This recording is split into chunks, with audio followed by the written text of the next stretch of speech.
Haing Renaissance, puncak Renaissance, adalah sebuah periode singkat namun luar biasa dalam sejarah seni yang menandai titik tertinggi pencapaian estetika dan intelektual manusia.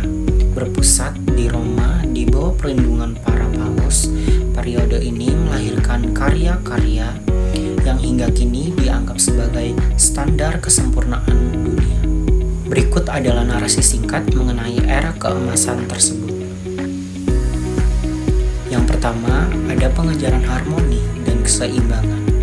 Berbeda dengan periode awal yang masih bereksperimen, Haing Renaissance sekitar 1490 hingga 1520 adalah saat di mana seniman berhasil menguasai teknik perspektif, anatomi, dan cahaya secara mutlak. Fokus utamanya adalah idealisme, penggambaran sosok manusia dan alam yang melampaui realitas, mencapai harmoni yang dianggap menyerupai rancangan ilahi.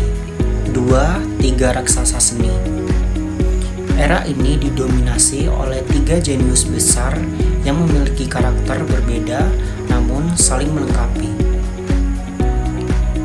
Leonardo da Vinci, sang pengamat alam yang memperkenalkan teknik sfumato, gradasi warna yang halus seperti asap dalam karya seperti Mona Lisa. Michelangelo, sang pengamat yang memandang tubuh manusia sebagai manifestasi jiwa, terlihat dari kemegahan patung David dan langit-langit Kapel Sistina. Raphael, sang maestro komposisi yang menciptakan karya-karya dengan keseimbangan dan keanggunan yang sempurna, seperti The School of Athens.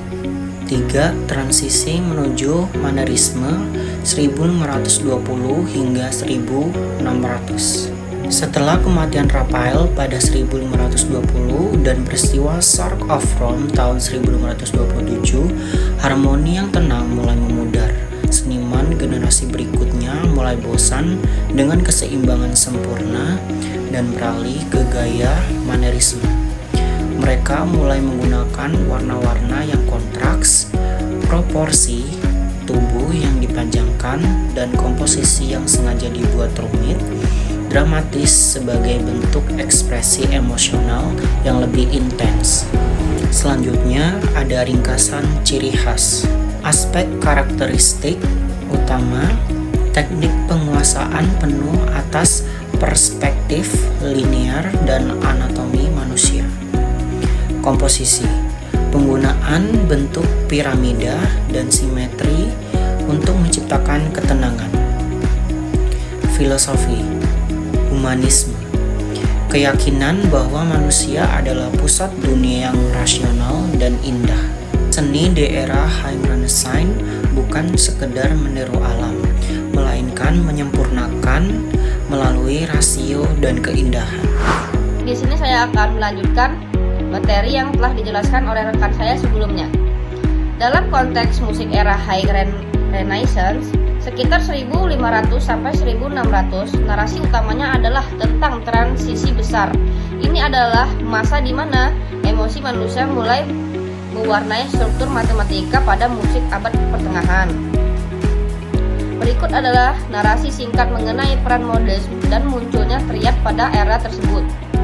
Sistem modis, fondasi yang mulai meluntur.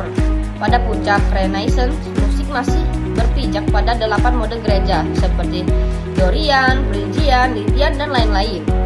Namun para komposer mulai merasa sistem ini terlalu kaku. Mereka mulai menggunakan perubahan nada musik kita untuk menghindari interval yang sumbang. Secara perlahan, preferensi pendengaran manusia mulai bergeser dari sistem mode yang kompleks menuju cikal bakal sistem mayor dan minor yang kita kenal sekarang. Kedua, kelainan triad. Inilah revolusi terbesar di abad ke-16. Jika musik sebelumnya lebih fokus pada garis melodi yang sering bekerja kontrapung, komposer Haing Renaissance seperti Josquin des Prez dan Palestrina mulai memperhatikan tumpukan nada secara vertikal. Triad tiga nada menggunakan interval thread nada ketiga dan stick nada keenam yang dulunya dianggap kurang stabil kini menjadi standar keindahan. Sonoritas tumpukan tiga nada akar ketiga dan kelima menciptakan suara yang lebih kaya, hangat, dan penuh yang menjadi dasar harmoni musik barat selama ratusan tahun ke depan. Untuk yang ketiga, keseimbangan antara melodi dan harmoni. Pada periode ini, Modest memberikan kerangka spiritual sementara Triad memberikan bobot emosional. Musik tidak lagi tentang satu garis melodi yang indah, tetapi tentang bagaimana tumpukan suara vertikal mendukung alur melodi horizontal untuk menciptakan kedamaian dari keagungan. Perbedaan singkat, unsur Modest Triad hasilnya. Untuk unsur karakteristik di High Renaissance, Modest skala kuno yang digunakan untuk menjaga tradisi dan struktur religius. Triad, struktur tiga nada yang memberikan kekayaan bunyi dan kepuasan telinga. Hasilnya musik yang jernih, seimbang, dan sangat ekspresif, contoh musik Palestrina. Untuk materi yang selanjutnya akan dijelaskan oleh rekan saya. Baik, berikutnya yaitu tentang double and triple tactus. Dalam dunia musik High Renaissance, konsep tactus adalah detak jantung dari setiap komposisi. Berbeda dengan sistem time signature modern yang kaku, tactus adalah denyut nadi yang stabil, biasanya diukur dengan gerakan tangan dan turun yang tenang. Berikut penjelasan singkat tentang double and triple tactus yang mendefinisikan ritme pada masa itu. Yang pertama yaitu tactus sebagai denyut nadi manusia. Pada abad ke-16, musik tidak mengenal garis birama yang memisahkan nada secara visual. Sebaliknya, penyanyi mengikuti tactus atau sebuah unit waktu yang konstan, kira-kira setara dengan detak jantung orang yang sedang beristirahat atau langkah kaki yang santai. Yang kedua yaitu double tactus, keseimbangan dan ketenangan. Double tactus atau binur adalah standar emas dalam musik liturgi High Renaissance. Nah, gerakannya bergerak turun satu ketukan dan naik satu ketukan secara simetris, yaitu 1:1. Kesan menciptakan suasana yang stabil, agung, dan jernih. Ini adalah refleksi dari keteraturan alam semesta dan rasionalitas manusia pada zaman itu. Yang ketiga yaitu triple tactus, simbol dan kegembiraan. Nah, perubahan dari double ke triple tactus atau terner seringkali membawa pergeseran energi yang signifikan dalam sebuah karya. Yang pertama yaitu gerakan. 3 ketukan dikelompokkan dalam satu siklus tactus, 2:1 atau 1:2. Yang selanjutnya yaitu makna religius, sering dikaitkan dengan simbolisme Trinitas, berupa Bapa, Putra, dan Roh Kudus. Nah, selanjutnya itu kesan memberikan efek berayun atau dansa yang lebih dinamis dalam misa atau motet.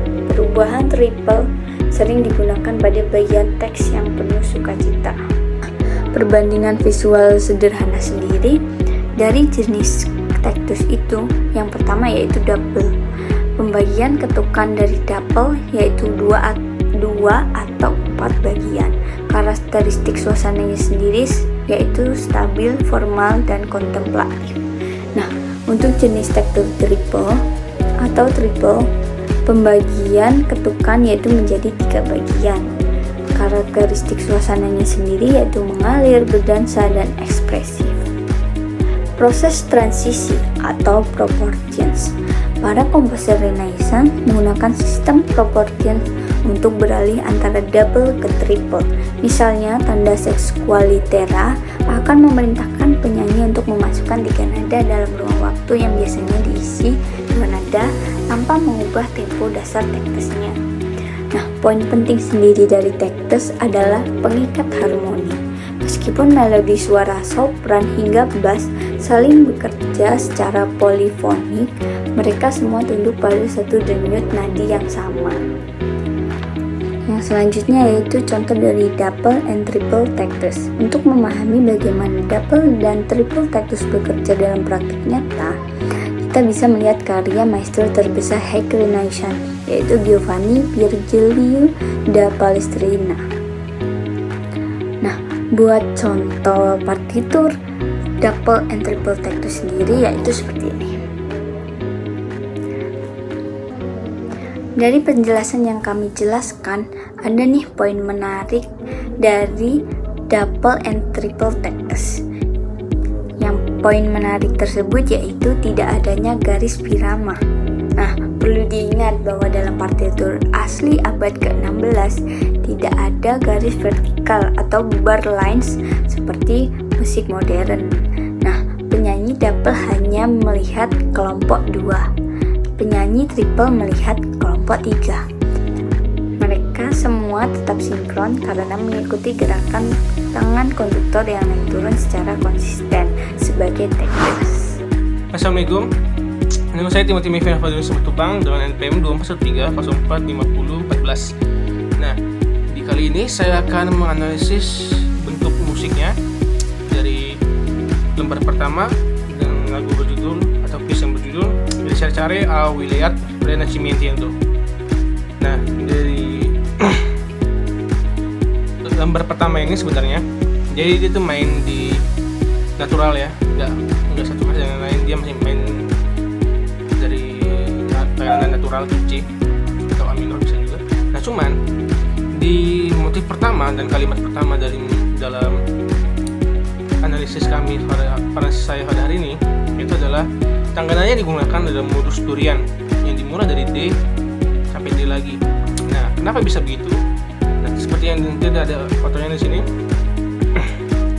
Di dalam bait pertama atau motif pertama, nada yang dimainkan adalah D, E, F, G, A, B, C. Ini mirip sekali dengan tangga nada dari D durian, yang dimana dia mengambil nada yang sama dengan C. Motif ini diulang-ulang sampai akhir lembar kedua. Bisa diputar seperti berikut. Perubahan nada ini tidak terjadi. Jadi ketika harmoni datang, harmoninya itu adalah pengulangan dari motif pertama, dari kalimat pertama. Jadi bassnya dan tenor dan alto itu sama nadanya dengan motif pertama, namun masuknya beda-beda. Jadi yang alto dia masuk di nada A, ya, itu dia oktav. Nanti alto bakal oktav sama bass ya, sama-sama main di A, namun masuknya beda dia. Jadi dia agak telat-telat gitu. Namun tetap enak didengar, tidak terdengar tabrakan. Karena ketika alto datang sebagai harmoni, dia memainkan nada dari A, bukan dari D seperti tadi. D dan A itu mempunyai interval D, E, F, G, A, itu fifth ya. Jadi ada interval fifth yang dimana interval fifth ini interval yang sangat enak didengar, dia tidak disonan. Maka dari itu dia tidak salah dengarnya. Jadi ketika dia masuk tuh, kalau bisa dilihat, dia masuk nadanya pas ketika nada di A gitu, nada sopran di A, D, E, F, G, A. Nah, dia masuk ke situ. Hal yang terus sama terjadi ketika tenor masuk di bagian bar ke-6. Ketika tenor masuk, tenor memainkan nada D. Ketika main nada D, alto memainkan nada F dan sopran memainkan nada A. Di sini bisa dilihat kalau yang dimainkan adalah D fis A, yang dimana D minor ya, yang dimana chord 1 dari pemilik chord D durian. Maka dari situ dia bakal ngasih harmoni yang minor yang sip, karena dia ngikutin teori benar, dia nggak keluar dari teori interval harmoni. Lalu itu berulang-ulang terus sampai dimana terjadi juga hal yang mirip di bagian bar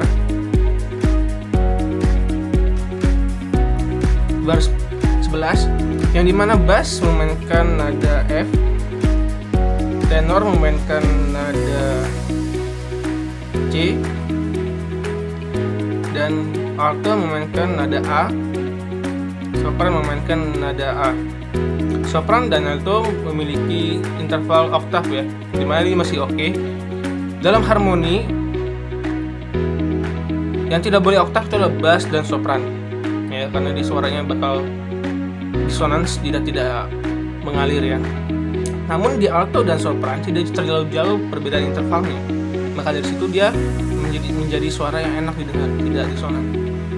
Nah, bass memain di F, main nada F, dan tenor memainkan nada C, F C ya, F ke C, F A B C, itu perfect 4 yang dimana ini tetap masuk dalam nada yang enak gitu. Perfect 4 tetap bisa dibilang bagus, tidak seperti perfect 5, dia tidak bisa diri sendiri ya. Perfect 4 bisa makanya dia dibantu oleh oktav, jadi mana oktavnya main di A gitu.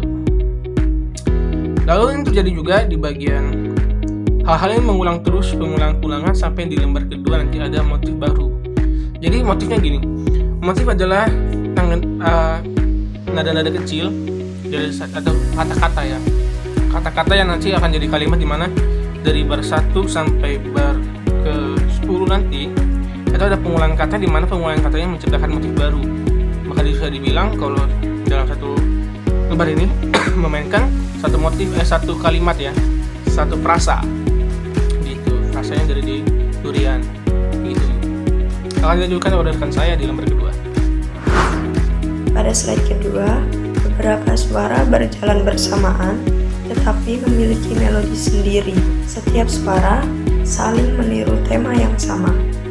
Tema utama diperkenalkan oleh satu instrumen, lalu tema dari instrumen lainnya menirunya dengan jarak waktu tertentu. Nah, karakter suara dalam musik ini yaitu musiknya terdengar tenang, intelektual, dan terstruktur karena fokus pada permainan melodi dan hubungan antar suara. Lalu instrumen yang digunakan biasanya dimainkan oleh kelompok instrumen seperti recorder atau instrumen Renaissance lainnya, sehingga menghasilkan warna suara lembut dan jernih. Nah, pada slide kedua ini juga terlihat perkembangan musik yang mulai terlihat lebih jelas karena ada tema yang telah diperkenalkan sebelumnya mulai dikembangkan dan dipertukarkan antar suara. Kalimat musik menjadi lebih kompleks karena beberapa suara saling meniru motif yang sama dengan jarak waktu tertentu. Teknik ini disebut imitasi, yang merupakan ciri utama dari komposisi ricercar. Dari segi harmoni, perpaduan nada menjadi lebih kaya karena lebih banyak suara yang masuk dan bergerak bersama, namun tetap menjaga keselarasan sehingga tidak terdengar kacau. Hubungan antar nada membentuk harmoni yang tetap halus dan teratur, menciptakan kesan musik yang mendalam, tenang, intelektual, seperti yang sering ditemukan pada karya-karya musik instrumental di masa Renaissance.